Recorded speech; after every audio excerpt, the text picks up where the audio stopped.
하나님 아버지, 은혜에 감사드립니다. 질그릇 같은 저희들에게 보배이신 예수 그리스도를 허락해 주셔서 감사드립니다. 이 하루도 예수 그리스도의 능력으로 속사람의 강건함을 입을 수 있게 하여 주옵소서.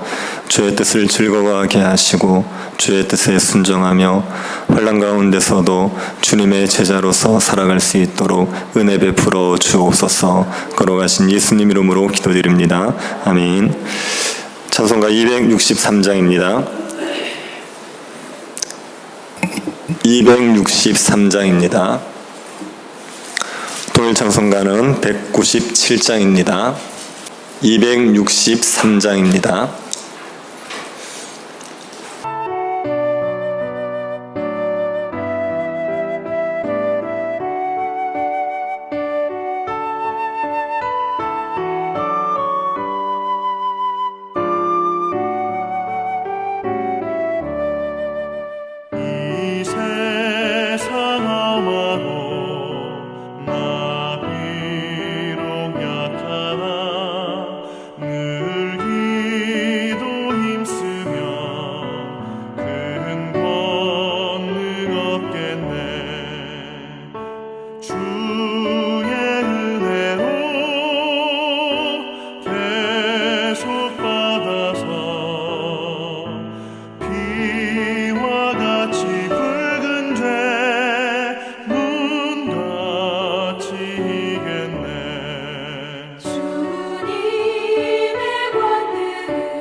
에베소서 4장 1절부터 6절 말씀입니다.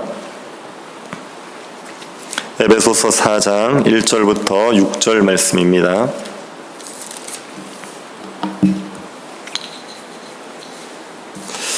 (4장 1절부터 6절) 찾으셔서 교도가도록 하겠습니다. 찾으셨으면 교도가도록 하겠습니다. 죄송합니다. 4장 1절부터 6절입니다. 그러므로 주 안에서 갇힌 내가 너희를 권하노니 너희가 부르심을 받은 일에 합당하게 행하여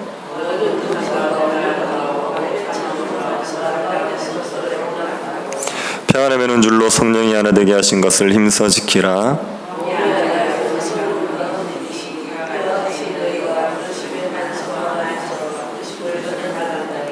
주도 한 분이시요 믿음도 하나요 세례도 하나요 하나님도 한 분이시니 곧 만유의 아버지시라. 만유 위에 계시고 만유를 통일하시고 만유 가운데 계시도다. 아멘. 예수님을 믿는 사람은 죽어서 천국에 들어갑니다. 그런데 천국에 들어갈 수 있는 사람은 살아서 이 땅에서 천국을 맛본 사람입니다. 이 땅의 삶에서 천국을 맛보지 못하는 사람이 죽어서 천국에 들어갈 수 없습니다. 예수님을 믿는 순간부터 천국은 우리의 삶에 시작되는 겁니다. 그런데 예수 믿는 사람들이 어떻게 천국을 누립니까? 예수의 신자들이 천국을 누리며 살아가는 방식은 혼자서 신앙생활을 열심히 하면 하나님과의 교제에서 천국을 맛보고 누리는 그런 방식이 아닙니다. 신자가 천국을 누리는 방식은 교회로 살아가는 방식입니다. 교회적인 존재로 살아가면서 다른 성도들과 함께 교제하고 살아갈 때 그때 천국을 맛보게 됩니다. 교회가 천국을 맛보는 곳입니다. 하나님의 충만하신 것으로 충만해서 천국을 누리는 곳이 교회입니다. 교회에서 천국을 누리기 위해서는 교회답게 살아야 됩니다. 교회로서 합당한 삶을 살아야 됩니다. 사도 바울은 이것을 이렇게 표현했습니다. 그러므로 주 안에서 갇힌 내가 너희를 권하노니 너희가 부르심을 받은 일에 합당하게 행하여. 사도는 우리에게 부르심을 받은 일에 합당하게 행하라고 말합니다. 부르심을 받은 대로 합당하게 살아가라 이렇게 말하는 것이죠. 너희를 부르신 그 신분에 걸맞게 살아가라. 이건 하나님께서 우리에게 하시는 모든 명령의 요약입니다. 하나님께서 우리에게 이것 하라 저것 하라 하시는 것들이 많이 있습니다. 그것을 뭉뚱거려서 말하면 너희가 신분에 맞게 살라고 하시는 겁니다. 하나님께서 우리에게 무엇을 하라고 요구하기 전에 우리의 신분을 바꾸어 놓으십니다. 우리를 하나님의 자녀로 삼으십니다. 아무런 조건 없이 우리를 하나님의 자녀로 삼으십니다. 우리를 그리스도와 함께 하늘에 앉은 존재로 만들어 놓으십니다. 하나님의 거하실 처소로 만들어 놓으십니다. 예수님을 믿게 하셔서 우리에게 이 놀라운 신분을 선물로 주시는 겁니다. 그러고 나서 우리에게 이 신분에 걸맞게 살라고 요구하십니다. 너희가 이런 존재가 되었기 때문에 이렇게 살아야 하는 것이 마땅하지 않겠느냐 말씀하십니다. 이걸 신학용어로 말하면 직설법과 명령법이라고 말합니다. 우리가 어떤 존재인 것을 설명하는 것이 직설법입니다. 그러고 나서 우리가 그 존재에 합당하게 살 것을 명하는 것이 명령법입니다. 우리의 존재를 설명하고 그 존재에 합당하게 살라고 그렇게 말하는 것이 성경의 방식입니다. 그렇다면 부르심에 합당하게 행하는 것이 어떻게 하는 것입니까? 부르심에 합당한 행동으로 첫 번째로 요구되는 것이 하나됨을 힘써 지키라는 겁니다. 4장 3절을 보십시오. 평안에 매는 줄로 성령이 하나 되게 하신 것을 힘써 지키라. 하나됨을 지키라는 요구는 별로 대단한 요구처럼 보이지 않습니다. 2장에서 교회가 얼마나 영광스러운 존재인지를 설명했었습니다. 교회는 죽은 자를 하나님께서 살리시는 그 능력으로 허물과 죄로 죽은 자들을 살려냈다. 교회는 하나됨을 이루어서 이방인과 유대인을 하나 되게 하셨다. 그렇게 굉장히 놀라운 존재라고 설명을 했었습니다. 그러고 나서 교회답게 합당하게 살아라. 그러면서 요구하시는 것이 하나됨을 힘써 지키라는 거죠. 이거는 너무 뻔한 권면처럼 느껴질 수 있습니다. 교회라는 존재가 굉장히 영광스러운 존재라면 좀 대단한 일을 요구해야 될 것 같이 여겨지지 않습니까? 세상을 변화시켜라. 복음으로 세상을 뒤집어 놓아라. 악한 자들과 싸워서 그들을 물리쳐라. 이렇게 굉장한 요구들을 해야 될 것 같습니다. 그런데 부르심에 합당하게 행하라. 그렇게 말하면서 첫 번째로 요구하시는 것이 하나됨을 힘써 지키라. 싸우지 말라. 이렇게 얘기하는 겁니다. 참 하나님께서 우리에게 너무나도 뻔한 것을 요구하신다는 생각이 들 수 있죠. 그런데 교회 생활을 해보면 하나됨을 지키는 것보다 중요한 게 없지요. 교회가 영광을 누리고 충만해지는 데 있어서 하나됨을 지키는 게 너무나도 중요합니다. 하나됨을 지키지 못하면 교회는 충만함을 누릴 수 없습니다. 교회 안에서 성도들이 싸워 보십시오. 그러면 교회가 충만함을 누릴 수 있겠습니까? 가정에서도 그렇지 않습니까? 가족들 개개인을 보면 다 괜찮습니다. 그런데 가족들 간의 사이가 좋지 않다고 해보십시오. 그러면 가정이 충만해질 수가 없지 않습니까? 교회도 마찬가지입니다. 교회가 크고 사람들도 많이 모여 있고 그리고 대단히 많은 것들을 하는 것 같아 보여도 교회 안에서 사람들이 패를 나누고 싸워 보십시오. 그러면 어떻게 교회가 충만함을 누릴 수 있습니까? 우리가 가끔 그런 교회들을 보지요. 교회가 두 패로 나누어서 본당에서 한 팀이 예배드리면 또 소예배실에서 한 팀이 예배드리는 그런 경우가 있습니다. 그런 교회에서 하나님의 충만하심을 맛본다는 건 있을 수가 없지 않습니까? 잠언에서 뭐라고 했습니까? 마른 떡 한 조각만 있고도 화목하는 것이 제육이 집에 가득하고도 다투는 것보다 낫다, 이렇게 얘기했습니다. 하나님께서 주시는 그 하나됨을 힘써 지켜서 화평함을 누려야지, 그래야지 교회가 충만함을 맛볼 수가 있습니다. 사탄은 교회가 분열되면 충만함을 누릴 수 없다는 것을 너무 잘 알고 있습니다. 그래서 사탄은 끊임없이 교회를 내적으로 분열시키기 위해서 조장을 합니다. 사람들이 편을 나누게 하고 서로 헐뜯게 하고 미워하고 시기하게 만듭니다. 별일 아닌 것들 가지고 오해를 해서 다투게 만드는 겁니다. 그래서 사탄의 이런 유혹에 넘어가서 분열하게 되면 교회는 큰 시험에 빠지고 충만함을 잃어버리게 됩니다. 그래서 교회는 하나됨을 힘써 지켜야 됩니다. 무엇보다 하나됨을 지키는데 노력해야 됩니다. 힘써 지키라고 말할 때 힘쓰다는 게 전력을 기울이는 겁니다. 그냥 대충 조금 힘을 좀 쓰는 게 아니라 우리가 할 수 있는 전력을 기울여서 이걸 지켜가라, 이렇게 얘기하는 겁니다.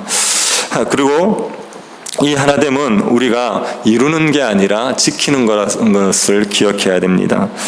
하나됨을 우리에게 이루어라, 하나가 되어라, 하나가 되자, 이런 말은 맞지 않습니다. 하나됨은 성령께서 이루시는 겁니다. 하나님께 성령이 우리를 예수 믿게 하실 때 그때 하나됨은 이루어지게 되어 있습니다. 우리가 할 일은 하나됨을 힘써 지키는 거죠. 이 하나됨을 어떤 것도 깨뜨리지 못하도록 힘써 지켜가야 됩니다. 그러자면 우리에게 필요한 자질들이 있지요. 하나됨을 지키기 위해서 필요한 자질이 2절에 있습니다. 모든 겸손과 온유로 하고 오래 참음으로 사랑 가운데서 서로 용납하라. 첫 번째가 겸손이죠. 겸손은 자신의 힘과 자신과 재능을 낮게 보는 겁니다. 자신을 보잘것없는 사람으로 인정하고 다른 사람을 낮게 여기는 것, 그것이 겸손입니다. 나는 죄인 중에 괴수다. 나는 정말 하나님 앞에서 정말 보잘것없는 자다. 이렇게 자신은 낮추고 다른 사람들은 참 존귀한 자다, 참 훌륭한 자다, 그렇게 높이는 것이 겸손입니다. 공동체의 분열과 다툼은 교만 때문에 일어납니다. 자기가 다른 사람들보다 낫다는 생각을 가지는 겁니다. 저 사람은 나보다 못해, 내가 저 사람보다 뛰어나, 내가 더 도덕적이야, 내가 더 신앙적이야, 내가 더 훌륭한 사람이야, 그런 마음을 가지고 있으면 다른 사람을 무시하게 되어 있습니다. 그런 무시하는 것 때문에 다른 사람들과 분열하고 다투게 되어 있습니다. 교만이 분열을 가져오는 것이고 겸손이 하나됨을 지키게 하는 겁니다. 그래서 다른 사람들보다 내가 얼마나 부족하고 어리석은 존재인지를 깨닫고 다른 사람을 나보다 낮게 여기셔야지 공동체의, 교회의 하나됨을 지킬 수가 있습니다. 두 번째는 온유지요. 온유는 부드러운 태도를 말합니다. 온유하다는 것은 힘이 없고 나약하다는 것을 말하지 않습니다. 온유함에는 힘이 있습니다. 온유함에는 강함도 있습니다. 그런데 태도가 부드러울 뿐입니다. 내적으로는 아주 강한데 겉으로 사람들을 대할 때는 부드럽게 대하는 겁니다. 모세는 누구보다 온유한 사람이었습니다. 그래서 모세가 약한 사람이었습니까? 모세가 얼마나 강한 사람입니까? 하지만 사람들을 대할 때 부드럽게 대했습니다. 하나됨을 지켜가기 위해서는 이 온유함이 필요하죠. 옳은 말을 하더라도 온유한 태도로 해야 됩니다. 부모님들이 애들에게 하는 말 중에 틀린 말 하나도 없습니다. 다 옳은 말입니다. 그런데 애들이 부모님의 말을 듣기 싫어하죠. 이유는 부모님들이 화를 내기 때문입니다. 짜증을 내기 때문입니다. 그런 감정이 섞여 있기 때문에 부모님들의 말을 아이들이 듣기 싫어하는 겁니다. 아무리 옳은 말이라도 거칠게 얘기하면 안 됩니다. 부드럽게 얘기하고 예의 바르게 얘기해야 됩니다. 칼이 날카로울수록 칼집이 두꺼워야 된다는 말이 있습니다. 옳은 말일수록 부드러운 태도로 온유함으로 포장이 되어야 됩니다. 이런 온유함이 있어야지, 그래야지 교회의 하나됨을 지킬 수가 있습니다. 세 번째가 오래 참음입니다. 오래 참음은 자기를 대적하는 자를 향해 오래 참는 겁니다. 교회에는 가시 같은 역할을 하는 사람이 있기 마련입니다. 나를 아프게 하는 사람, 나를 싫어하는 사람, 그런 사람들이 있기 마련입니다. 그런 사람들은 보면 때려주고 싶지요. 창피를 주고 모욕을 주고 대적하고 싶은 그런 마음들이 있습니다. 그런 마음들을 억누르고 참아야 됩니다. 이 오래 참음은 하나님의 성품입니다. 만일 하나님이 오래 참지 않으셨으면 우리 중에 살아남을 사람이 아무도 없지요. 사람 중에 하나님이 살아계시면 왜 저 악한 사람을 그냥 두냐, 왜 악을 심판하지 않느냐, 하나님 살아계신 게 맞느냐, 그렇게 말하는 사람들이 있습니다. 하나님이 악을 참지 않고 심판하셨으면 가장 먼저 그 사람부터 죽는 겁니다. 가장 먼저 우리부터 죽는 겁니다. 하나님이 우리를 향해서 오래 참기 때문에 우리가 이렇게 살아갈 수 있는 거죠. 이 하나님의 오래 참음을 우리가 본받아서 우리를 대적하는 사람 혹은 우리를 해하는 사람이라도 오래 참아낼 수 있어야 됩니다. 네 번째가 용납입니다. 용납은 연약한 자를 받아주는 것입니다. 문제가 있는 사람을 참아주고 받아주는 것이 용납입니다. 교회에는 악한 사람이 있고 약한 사람이 있습니다.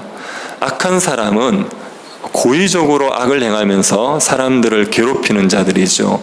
이런 자는 교회가 치료를 해야 됩니다. 악한 자들이 성도들을 힘들게 하지 못하도록 치료를 해야 됩니다. 교회의 치료를 따르지 않으면, 그러면 출교를 하니 있더라도 이런 자들은 교회에서 용납하면 안 됩니다. 그런데 문제는 연약한 자들이 있습니다.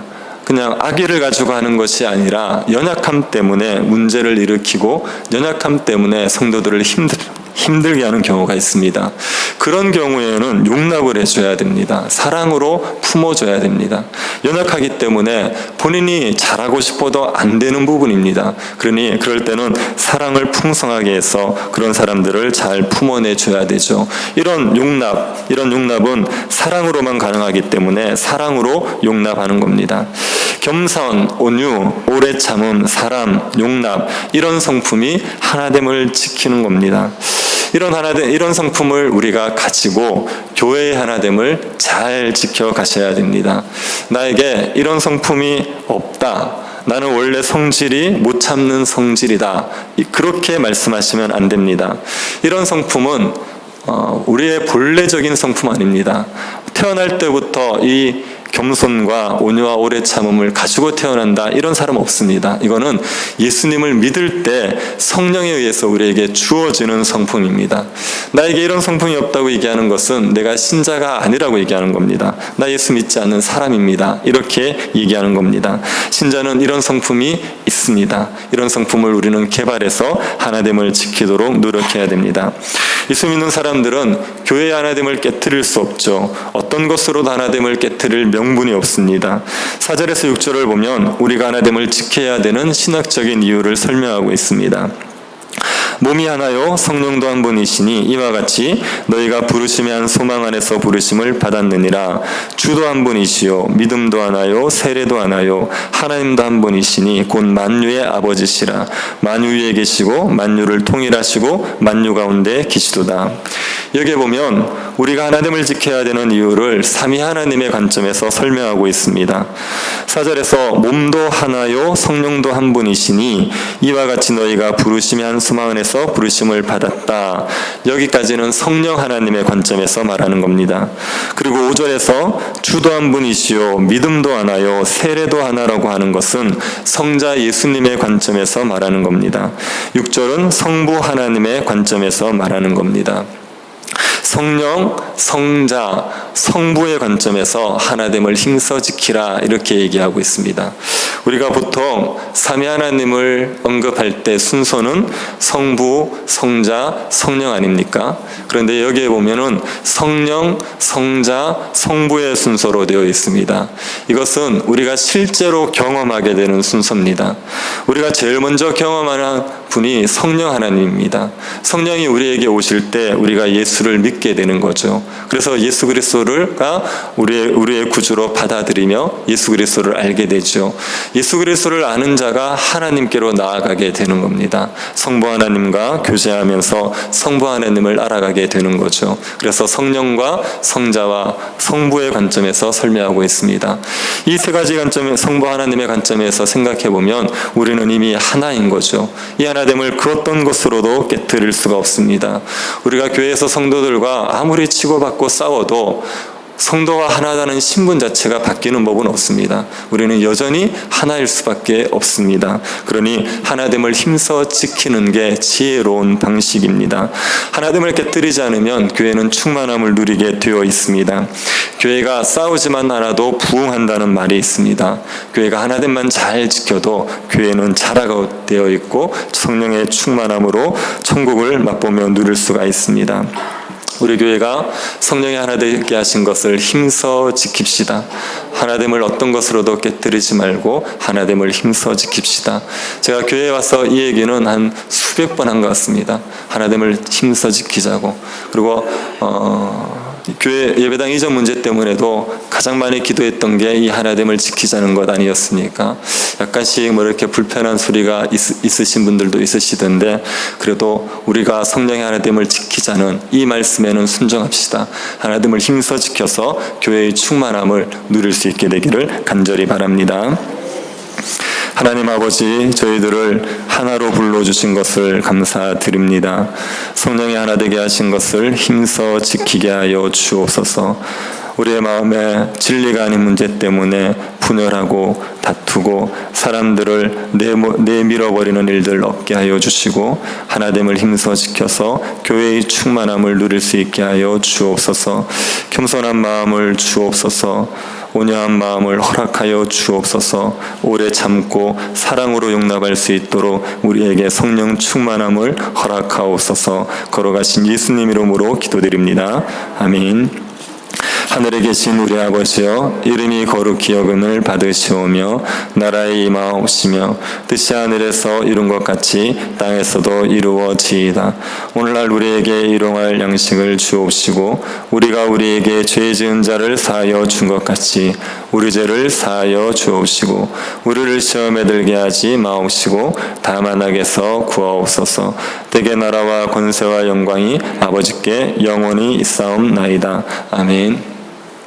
교회 하나됨을 힘써 지킬 수 있도록 기도해 주시기 바랍니다. 예배당을 이전하는 문제 속에서도 하나됨이 깨어지지 않도록 기도해 주시기 바랍니다. 수험생들 위해서 기도해 주시고 병중에 있는 성도들 위해서 기도하실 때 우리 김인홍 집사님, 고은아 집사님 위해서 기도해 주시고 이승호 집사님 어머니 강신자 성도님이 어깨에 인공관절 수술하셨습니다. 한 석 달 동안 고생을 하시게 됐는데 우리 잘 회복될 수 있도록 기도해 주시고 개인적으로 기도하시기 바랍니다.